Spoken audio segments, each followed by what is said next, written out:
So welcome, Betsy. So Betsy is a doula, a Body Ready Method Pro, a Body Ready birth teacher. So you teach our childbirth class, and tell us a little bit about you and kind of like the work you do.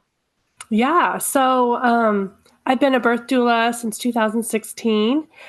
And sorry, I don't know why my voice all of a sudden is like, but anyway, I took the training from you all, the Body Ready Method, just in my own births. I kind of saw exactly what you meant. And like, as you hold more attention, this is what can happen. And so, um, I haven't told you this yet, but when I was pregnant with my third, I saw the One Strong Mama program and I like went Mhm. through that program and I just saw how much that impacted my pregnancy and my birth. And so when you all started talking about the Body Ready method, I was like, I'm on board. I want to learn more about this, especially since I was already a doula and just wanting to apply that more to like benefit my clients.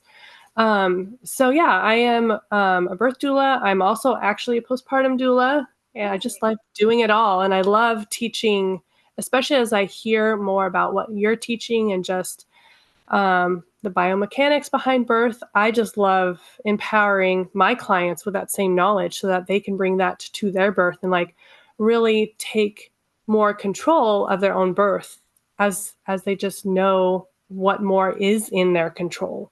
Because if you just anyway, I could go on the Yeah, soapbox no, about keep that. going. I love it. So it's like, I love it. Keep going with your train. So it's like, Okay.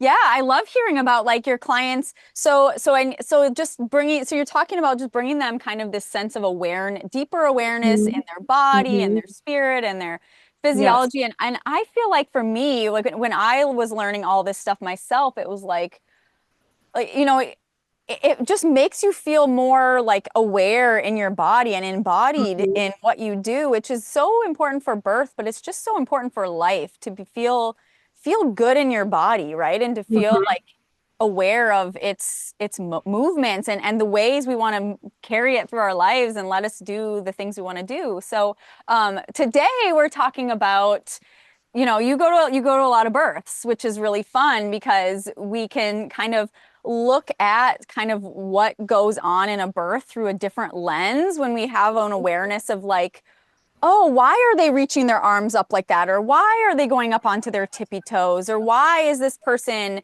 like swaying in this way or moving in this way? And I found it's not always just about like our goal isn't to like instruct the whole birth, right? We're not like Mhm. managing everything. But when we have this awareness, we can kind of like tune in Yeah. and maybe have a better awareness of what they need. So can you talk through, let's just go through whatever birth Yeah. that we Yeah. want to talk about. Yeah.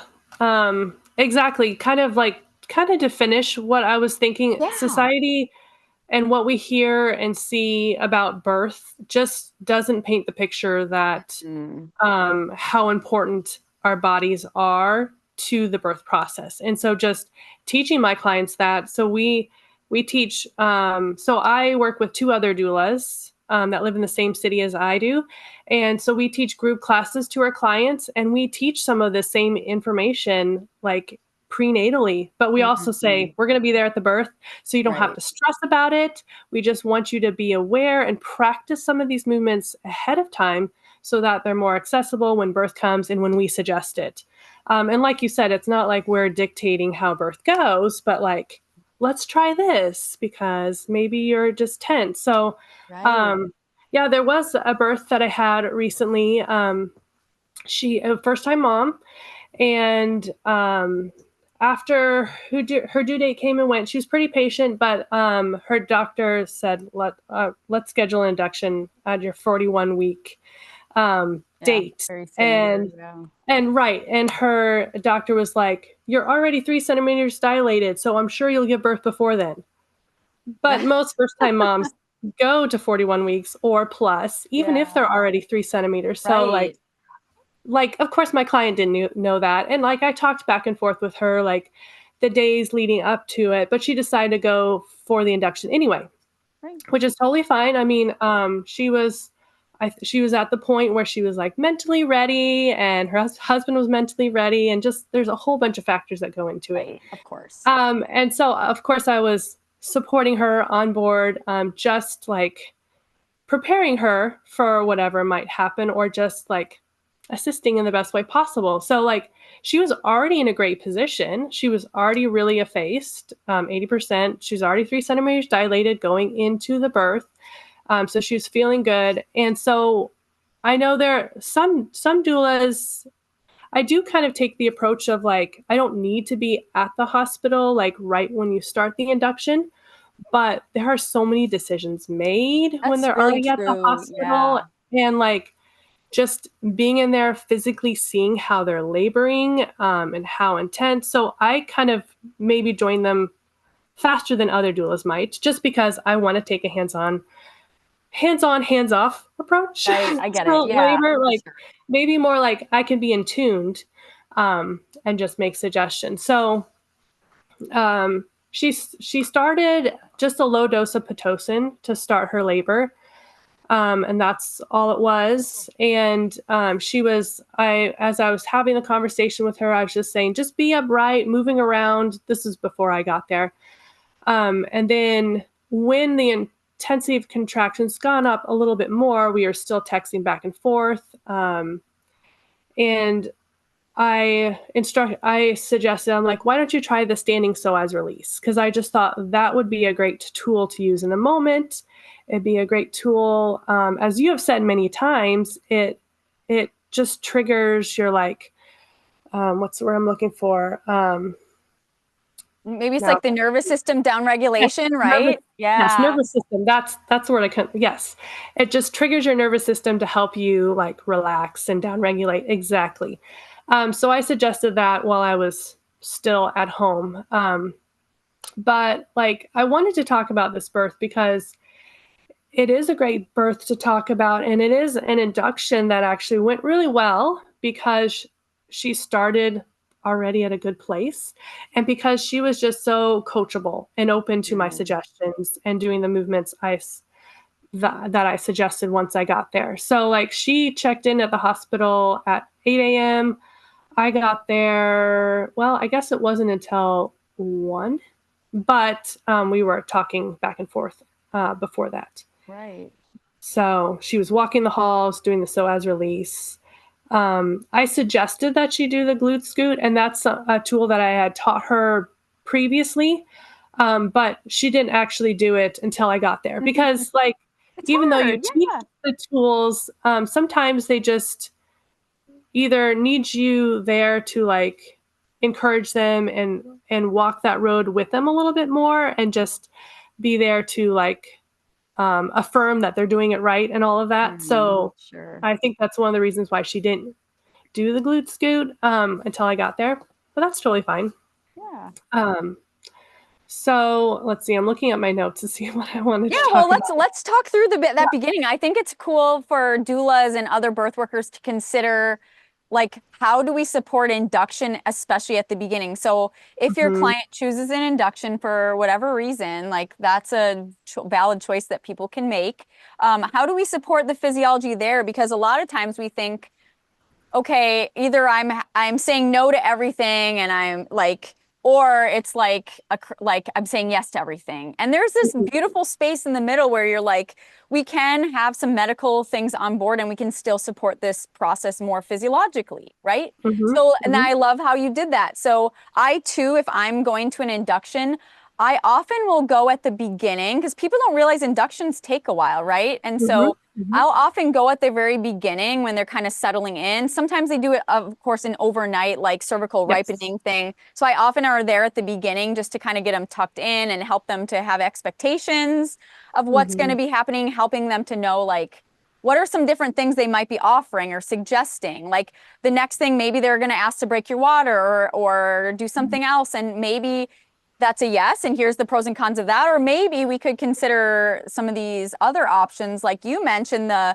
psoas release, which is a really great one, the glute scoot, which mhm, is another great inlet engager, right? mhm, mhm, And so I yeah. think that's cool as a doula that you don't just, not just, like holding the space is a huge, huge, huge thing. So I don't want to Mhm, downplay that, but you yeah. also are able to say, oh, because we've practiced these things, and you didn't even have to go for the first 5 hours because you had taught them Mm-hmm. prenatally the glute scoot and the psoas release, they Mm-hmm. could do it together and they Yeah. could have that time because you're going to be much more better utilized Mm-hmm. when things Oh, are much definitely. active. Yes. Okay. So Yes. that was kind of the early process. So talk Mm-hmm. us through maybe now what like when you were called, what that looked like. Mm-hmm. Yeah. Yeah. And another thing I kind of skipped over in telling her, like I said, when it comes to inductions, especially if they're long, like she didn't have to go in overnight because her cervix was very ripe, Type, but yeah. like oftentimes they do. And so like making a distinction between like this is the part of getting you into labor and then this is the part of you being in labor. So Right. I encourage her to like distract herself as much as possible, like not to be in the mindset like I'm in labor, this is birth until like she got to that point. So like they had brought card games and they were playing phase 10. They were big There you card go. game players and Love that game. just like distracting themselves in different ways. So that's another thing I suggested that she did early on, like before the contractions were really intense. And so then I was like checking in with her about every hour, just sending her a text like, how do your contractions feel? I was like asking more questions like how she was feeling or how frequent the contractions were. She was actually already contracting when she got to the hospital. Mm, It was just like very mild and infrequent. And so, like, was probably like the best case scenario for an induction right. That's so true. standpoint for first time mom. So that was great. And I think um, her contractions just with a little bit of Pitocin. Another thing I talked to her about is just how frequently they would up the Pitocin Right. That's really and important. right, just watching that like if Pitocin kickstarts your labor and you don't need as much Pitocin, just to be aware of that and to be communicating with the nurses as Right. far as like how intense they are, how frequent they are. Her Pitocin never got higher than a 6, and it had gotten up to 6 before I got there. Mm, Um, okay. so that was something we were communicating about. Is even though I don't always advocate for cervical checks, I said like if you are feeling like this is you're definitely in active labor and contractions are more intense, and if they're pushing to like up the Pitocin and you don't want that, something you could say is can I have a cervical check to kind of like show that change has happened. So that is something she could have done. She actually chose not to. She's like, I'm okay with the level that they're going on right now, and I don't want a cervical check right now. I'm like, that's totally fine. Oh, So that's kind of the conversations we were having before I joined them. And it was like right around like 12:45. They're like, I think we're ready. Like the intensity of her contractions had gone up so much that her full focus had to mm, be on that's getting good. through the contractions by the time they said, I think we're ready for you now. So that's why I got there around 1 o'clock. So, um, Yeah. and her contractions, yeah, were very regular at that point too. So, like, the Pitocin had done its job Yeah. of getting her into active labor.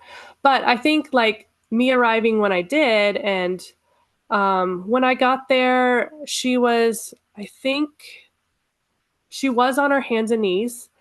Um, because that's another thing I suggested. Like, if she was having back pain, like on your hands and knees, you could just be a lot more mobile with your Yeah. hips. And Yeah. oftentimes, when you get into that active labor, sitting on the birth ball is not very comfortable. Yeah. So I that's when, agree. like, get on your hands and knees and move your hips around. But right when I got there, I was like, when was the last time you went to the bathroom? And she's like, Mm, and the nurse was in the room and she says, oh, it was at this time. And I did the math. It was like an hour and a half yeah. before I got there. I'm like, let's go to the bathroom. Yeah. That's a great thing to Not- do. right. That's not something they always think about when they're laboring. But that's something that I always keep in mind because you want to have an empty bladder and just getting that chance to sit on the toilet. I said, if you have a contraction or two on the toilet, that's fine. That's great. Just like Yes. relax as much as possible and just The Be on the toilet. dilation station, right? I love the toilet. And I love it for a lot of different reasons. One reason, of course, through Body Ready method, like it's a place where we're used to relaxing our pelvic floor, right? Mm-hmm. And so Mm-hmm. so just going there can trigger someone who's a little tense down there to Yes. allow, which can Yes. increase the intensity of the contractions, but that's what we Yes. want, right? Right. We Right. want people to like sink in there. And the other Mm-hmm. thing is, especially for a hospital birth, especially in induction, where there's Mm-hmm. beeping noises, machines, and things attached Yes. to you. It's like this place where you're a little bit more protected. Like not Mm-hmm. like you don't have people in your face. There's less machines. There's less people like, oh, they're going to the bathroom. I'll leave them alone. And you get kind Right. of some space, which I think Yes. is really, really important. Exactly. Yeah. Yeah.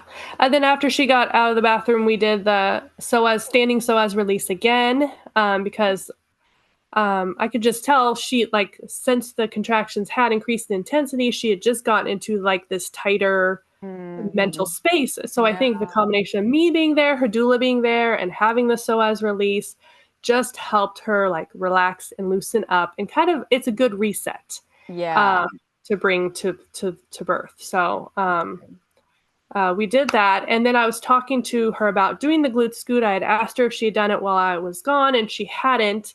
And then I asked the hospital for one of their mats, because I know in the low intervention room they have like a birth chair and a mat. We couldn't get the low intervention room; is Oh, already being used. There's okay. only one in our hospital, just Oh, one. I don't know why, interesting. but so they went to go look for the mat, because I think they had an extra. I thought they had an extra mat. So while they were doing that, what did I do? Oh, so another thing I suggested, because I was assuming baby was probably in the mid pelvis. Mhm. Um, like the check in the morning, she really only had the check in the morning, and then she hasn't had check all this time. But I was assuming baby was in mid pelvis, and so I was like, let's do an asymmetrical lunging thing, Yeah. and in a more upright, like, so I had her stand next to the bed with one knee on the bed, and just kind of like lunging into that knee throughout for a contraction or two, and then switch and do the other side. So we were kind of doing that while we were waiting for the yoga mat, or not the yoga mat, just the mat to be brought. Let's see. I take detailed notes. So do I. I love it. Yeah. For each birth. And so, like, I have a keep note, and then I write up a birth story at the end. So I have both that I can look at right now. But I was kind of underlining things that I wanted to talk about, because there was several times in this birth that I noticed she was tighter on one side versus the other, like when she would do the moves. And I'm like, okay, Mhm. this is good to note. Yeah. And I think this was one of those times. Oh, the first contraction she had in that lunging position was very painful. But that's often the case. Like when you get into a new position, your Mhm. body has to kind of like relax and release into that new position with a baby and all Right. that in your Yeah. pelvis. So like I encourage her that the first one is often more painful than the following contraction. So I encourage her to stick with it for two more contractions to see how it was. But that lunging position was very painful for that first side, and then she switched and did 3 contractions on the other side. Um, and so let's see. And then when we got, the hospital didn't have a mat, so I actually went out to my car, grabbed my Oh, yoga mat that was in the love it. car, and brought it in, Yes. because I just happened to have one in the car, which is good from my last birth, actually. I know. Good. So it was useful 2 births in a row. But let's see. So then I demonstrated the glute scoot for her again, because that was one where I had shown it to her, but she was like unsure that she was doing it right. So I demonstrated it to her while she was just kind of like resting and rocking on the birth ball a little bit. And so what was really interesting, I really haven't had many of my clients be comfortable to get down on the floor and do the glute scoot when they're this far into active labor. Right. Yeah. But she did. She got down and she went forward, and then she took one rock back, and then she had this intense contraction, which made her stop the movement. Of course. Yeah. Um, and then she had like 2 more contractions. So basically, it was 3 contractions back to back, all when she was right down there on the floor. And then she started shaking. And I was like, Mm, okay, this is yeah. a good sign. Yeah. And so she didn't want to do any more of the glute scoot, and that's totally Of fine. Like I course. Yeah, think I wouldn't either.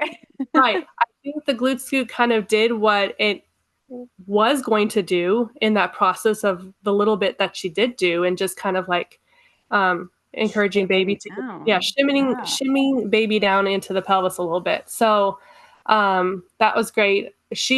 We got on the bed and I put her like inside lying so she could, since we had done a lot of like upward movement, it was time for some resting. So she was laying on her side, but she was still shaking a lot. And Mm. so um, I that's when I was like, "Are you interested in getting in the tub? Let's get you in the tub so you can get your body a little bit more relaxed." Yeah. So I got the tub ready. This was 3 o'clock. Let's see. So we did the 2:30. Let's see, what time did we do the glute scoot? 2:30 was when we did the glute scoot. Um, and by 3 o'clock was when we had the tub ready to go and got her into the tub. Um, and once she got in the tub, she was being a lot more vocal. Like at this point, she had been like focused in on the contractions and all of that and like focusing on her breath. But like when we got in the tub, she started vocalizing through her contractions. Love So I'm it. like, okay, this is great. We're taking it Yes. up a notch. And actually, she was almost towards the end of that time, that first hour in the tub, she was starting to bear down a little bit. And she mentioned that she was feeling some pressure and needed to poop. And Mhm. she was Yeah. kind of Us like, doulas know when they say that, right? right, yeah. It's not She poop, was it's your baby. right, exactly. You're feeling baby's head get lower. Yeah. That's why I encouraged her. And she was kind of hesitant to get out of the tub to go to the bathroom, but she kind of wanted to do that because she's like, if I go to the Mm, bathroom, can I get back in the tub? How hard will it right. be to get back in the tub? And I'm like, Calm. let's get out of the tub. Let's get you on the toilet. Like if that's something you feel like you need to, like Yeah, maybe definitely. there is a little bit of poop there too that you Sometimes need to there get is. out. Yeah. Maybe not. There wasn't in this case, but like she did get out of the tub. She did sit, or yeah, she got out of the tub and sat on the toilet for a little bit. And I even put a yoga block under one of her feet while she Love it. was So some sitting on the toilet. asymmetry. Cool. Yes. Again, asymmetry to like help baby get in the right position, give baby space and all of that. And so let's see, where am I in my notes? She, of course, like you said before, the contractions she had on the toilet were very intense That, because it is allowing you to relax a little bit more. She's going to feel a little bit more of the pressure of baby's head and all of that. So she sat on the toilet for like I think it was 15 minutes, and then got back in the tub to kind of like relax again and just focus on her breath. Again, she was still vocalizing a lot. She started so the second portion she was in the tub, I think it was around 45 minutes. Towards the end of that, when she had the contraction, so when she wasn't having the contraction, she was just laying on her back. But as soon as she could feel a contraction coming, it wasn't comfortable for her to be on her back. So she turned to one of her sides, right. which totally makes sense. So, Yeah. like, I was letting her do the instinctive movement she needed in the tub and, like, having that safe space of being in the bathroom. I think Yeah. just like the toilet, the tub, those are all great places to labor in when you're in the hospital. Um, so towards the end of that, oh, I didn't mention this. When she was sitting on the toilet, she said, my tailbone hurts. And the second contraction she had on the toilet, she was like, her voice was getting higher pitched. So I could tell she was like really like stressed and like scared. And Yeah. so I encouraged her, like between the contractions, of course, I didn't talk to her while she was contracting, but between the contractions, I said, I could tell at the beginning of that contraction, you have this nice low tone. Try to keep that low tone throughout the whole contraction. And so the third contraction she had on the toilet, she was able to stay with a lower tone. And I could just tell she was more mentally relaxed. And she said at the end of that contraction that her tailbone didn't hurt that time. It was just Mhm. like that when she was like tensing up because she was surprised. by the Yeah. intensity And of that the makes sense contraction. if you're tensing up and you're Right. probably tensing up your pelvic floor, which is attached to your tailbone. And Mm-hmm. sometimes those low vibrational noises can kind Mm-hmm. of like send that signal downward to Yeah. relax. So it's not like the high pitched is wrong necessarily, but sometimes it's like a sign that our Yes. energy is going Yeah. here and we want our Yeah. energy to be like down low Yeah. and deep. So Yeah. that's really beautiful that you were able to coach that. Yeah. Yeah. So then at the tub, when she had gotten back in the tub the second time, at one point she like moved really quickly, like when she had the contraction. At the end of it, she's like, I'm not really sure what happened or what made me do Yeah. that. And then when that contraction was done, she said she felt like maybe she had peed. Mm. So we're like, well, we could get out of the tub and we could assess. Like the nurse was there and she's like, we could get out of the tub and assess, check to see if your water broke and stuff like that. So she got out, she sat on the toilet again, and then she got on her hands and knees on the bed. And we were kind of just watching to see if she was having more like gushing or signs that her water had broken. There wasn't any of that. So the nurse offered to check and she was like, no, I just want to wait a little bit longer. Good for her. And yeah, right, yeah. I think it's really cool though to hear a birth story, to see a birth doula who's kind of working through how do I support someone during an induction or during any type of birth. You know, there's this like it's kind of like this balance of doing and helping and supporting, but also like allowing, of course, like someone to go through their process in their unique way because no two births should look the same and stuff's gonna happen just like in this video we're having some technical difficulties and that's one of those things where just like birth can be unpredictable and technology can be unpredictable, we have to be able to flow through whatever is showing up, right? And so a lot of times what's showing up is, you know, like how do I tune into this birth? You know, this client, I love that they advocated they didn't want cervical exams because we don't need, like we can figure out what we need to do without needing to know the numbers, right? Actually, when she had gotten out and gotten on the bed, she wasn't in hands and knees initially. After a little bit of just her laying on her side, I suggested she get on her hands and knees and move in her hips back and forth. So she had contractions. She labored on the bed for like, it was literally 10 minutes. And 10 minutes after being on the bed, being on hands and knees, her water did most definitely break. It just like with a gush broke Love on it. its own. Yeah, So like good for her. that was great that her body was ready for that. Like maybe she did have some in the bathroom, some small leak, but it wasn't like the full bag breaking. Right. So anyway, after that, then the nurse offered a cervical check again, and she's like, "Yes, I want to know where I'm at." And so when she did that, the nurse said she was almost a 7, Okay. and like her cervix was very, very, very stretchy. She didn't put a number to it, but Right. and baby, this was great to hear. Baby was either at 0 or +1 station, like Okay. in between that area, which was amazing to hear because the Yeah, last it sounds check, like that like, active labor phase where she was kind of moving in a lot of different ways. Sounds like that was the mid pelvis mhm, rotation, right? Like baby mhm, meets and rotates through the pelvic floor. So if you're at +1, mhm, then you're like, okay, we're moving mhm. towards lower mid pelvis outlet, right? Yes, yes, yeah. So like it 8:30 was when she checked in. She didn't have a second cervical check until like almost 5 o'clock, 4:40, That's or great. yeah, it was basically 5 o'clock. And to just hear that you're 7 centimeters dilated, to going from 3 to 7, but then also knowing baby was at -2 and baby's now at 0 or +1, like Yeah, that's it's kind a of the big more shift. important, Yes, yeah, much shift. more important. Yeah, exactly. So it was very encouraging to hear that. I also, let's see, she was still bearing down and she was kind of feeling very pushy at this like hands and knees position.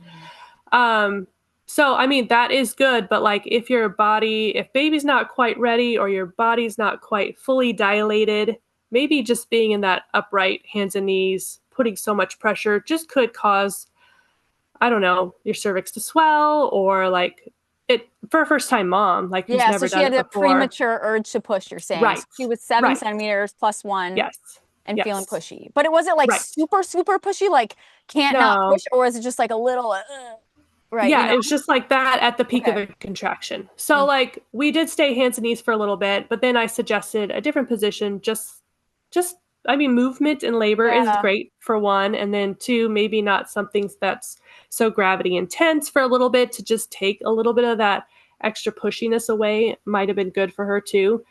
I also focused her to or I also encouraged her to focus on her breathing and kind of relaxing her pelvic floor muscles as much as possible.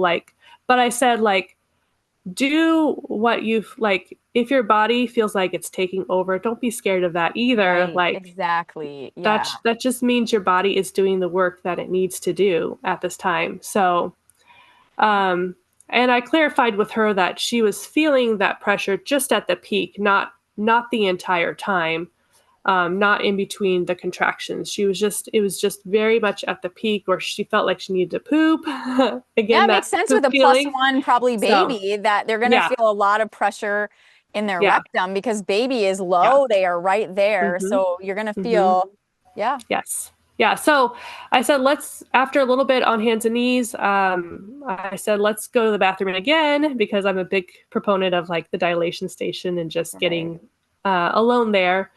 So she did that. And it was increasingly, she was feeling more and more pressure. And so she did have more cervical checks towards the end. But we were still seeing progress throughout the entire time. Let's see, I think she had a contraction after the next hour, and she was now 8 centimeters. Baby was definitely in the plus one station. And she went to the bathroom. Let's see. Um, so let's see. She was a, at 5:20. So like she had the first cervical check at like 5. At 5:20, she had the second cervical check saying that 8 centimeters and plus one. And then by 6 o'clock, she was like having a hard time not pushing. And so Mhm. let's get the doctor in the room because we hadn't seen the doctor yet at this point. I'm like, let's get the doctor in the room and just have the doctor like observe and see how she's doing. So the doctor came in the room like right at 6 o'clock. She could tell, like, especially when she got there, like, of course, everything was like inching along closer and closer to like having stronger feeling, being unable to control her pushing and all of that. So when the doctor got there, it was clear like she was having a hard time not pushing. So the doctor did a cervical check and she said she was 9 centimeters plus. She just had a little bit of an anterior lip, she said, on the right side. Okay.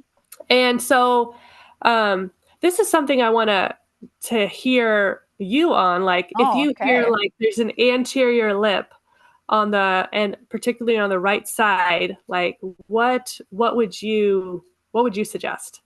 Yeah, I mean, it like sometimes like if we never checked, right? If they didn't check, maybe they wouldn't Mm-hmm. even know there's a lip. Like how many times are there cervical lips when it's just like the cervix is just almost done, True. right? Like the cervix doesn't dilate and efface evenly. I think we think it's like a perfect circle or something. I'm just looking at Sure. the Yeah. phone thing, but it's like it doesn't dilate evenly. So it's not always an issue that we Mm-hmm. think it is because we always like if like the doctor discovers it and they says it's an issue and they need to hold it to the side. Sometimes you've probably seen where they Mm-hmm. like, oh, I'm gonna hold it to the side while you push through it. And Yeah. there's a time and a Yeah. place for that. But I have found if we can just rotate the birther into a position that's putting baby's head more on that part of the cervix, right? Because Mm-hmm. it's like Mm-hmm. baby's head is what's placing pressure on the cervix to dilate it. So if we're like, okay, baby's putting more pressure on this side than this side, well, maybe we Mm-hmm. just flip the birther over and now there's a little bit more pressure on that space.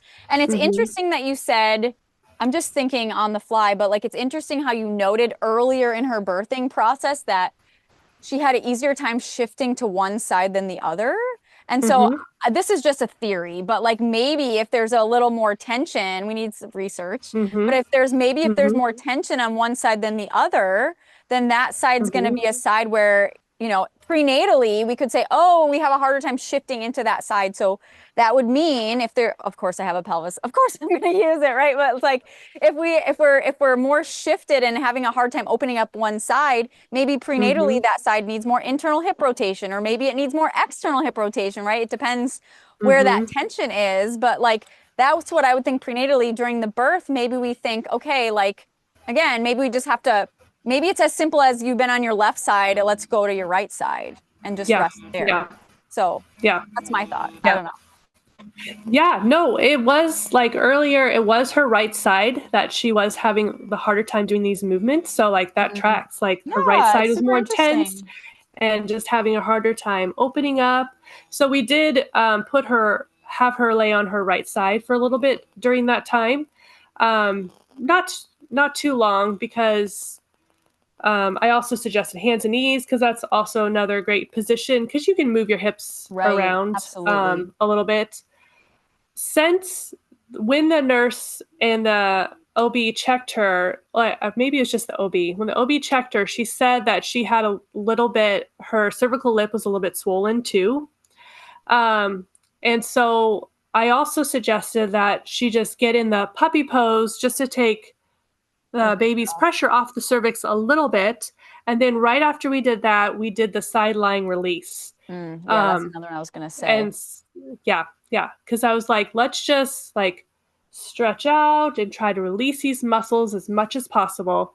So we did the side lying release, and then as she was like lying on one hip, I had her husband like jiggle to the top hip Release to all just it. kind of loosen Yeah. it up because I could just tell she was so tense, especially on that right side. So we worked on Mhm. that to just get that to just release and relax a little bit more. And so at 7 o'clock, 7:10, so the doctor was there at 6:10. At 7:10, she was basically pushing for much of the contraction when she was lying there on her side. So we asked the doctor to come back in. So I'm like, I'm sure she's completely dilated at this point and ready to push this baby out. Mhm. And sure enough, she was. When the doctor got there, she's completely dilated. And so she started pushing on her hands and knees. Um, and then the doctor wanted to check to see which way the baby was facing. The doctor said the baby was OP, um, but we could tell that my client was pushing really well. Um, and she's pushing really well and kind of like nobody was counting. She was just like doing a long push and then taking a deep breath, kind of pausing and doing a long push and taking a deep breath. And so she was kind of a little bit losing that progress during the contraction because she was taking so much time between Mm, those pushes. sure. So I just suggested the small tweak of just taking a quick breath and trying to keep that pressure there. And so like just that simple tweak, like we could see that she was holding baby down a little bit more. Um, and she still, since she was a first time mom, it still was like a slow process, sometimes slower than we want, Yeah. even though Yeah. you're like pushing on your hands and knees. Um, and so it was 8:20 when we were like really seeing the baby's head, and the baby's head was kind of staying down there. And And was it 8:40 OP is still? when baby was born. Did the baby No, come out when the OP? baby, Okay. so the baby, let's see, I did note when she said the baby, she felt the baby move. I can't Oh, so she remember. felt the baby It move. So was, a lot of times she babies, did. yeah, so that's interesting that babies tend to, even babies who are OP tend to be born anteriorly, and that's part of Mm-hmm. the journey. But that's Sure. interesting that Yeah. the baby was Yeah. OP. Who knows? Yeah. And sometimes I Yeah. wonder, Yeah. like I it's beyond my scope to like check sutures and know the position of the baby, but sometimes I hear it Right. said and I'm like, I don't like, Yeah. did they That's why I rotate was or like, were the they doctor ever, said she was right. Yeah. That's or why was I that said a the means doctor of said she was OP, control? but there's, Right? Like sometimes yeah. I wonder Yeah. if people Yeah. say, "Oh, Yeah. your baby's in a bad position, so let me break your water," or "Oh, your baby," like sometimes it's accurate and Mm-hmm. sometimes things are said in a way and phrased in a way Yeah. to get compliance. So it's like it's a balance, right? Yes. Of that awareness. Yes. Yes. So this is Yes, cool. I definitely agree. So you were able to, I love highlighting that you were able to help someone with their induction with a combination, like they chose the induction, they chose Pitocin. They also were able to advocate for not getting tons of cervical exams, right? And like Hmm. sometimes, and that's huge because we know there are pros and there's definite cons to getting a lot of cervical exams. And if someone never got cervical exams, their babies would still come out, you know? And Hmm. so Hmm. that's one of those things like the medical model like feels like they need, right? It's like I need to know, but do you need to know? Like, can you observe this birther? Can you observe the movements they make? Can you observe like their Hmm. nervous system regulation, the sounds, the smells? Like, there's so many Hmm. tools that are not just the cervical exam. And then I love how Right. you were able to like just support your support tools were able to be more specific because you had an awareness of like, oh, baby's here. Okay, baby's +1. So what soft tissues are they interacting with? Which bony Hmm. tissues do we need to create space? Like too often I Hmm. find, especially me as a doula, I don't know about you, but when I was a new doula, I felt like I really needed to do a lot of things, but I didn't have a lot of tools. And so I was like, okay, well, I'll just squeeze the hips. Okay, now like Hmm. hands and knees. Okay, now go to the Hmm. toilet. Okay, now go on your side. But I didn't Hmm. always feel like I knew why, right? And like the thing I want Yeah. to pull out that I think you use the sideline release at the perfect time based on your insights because you were able to notice, okay, that right side is very tight and very tense, Hmm. and she's having a hard time getting into that side.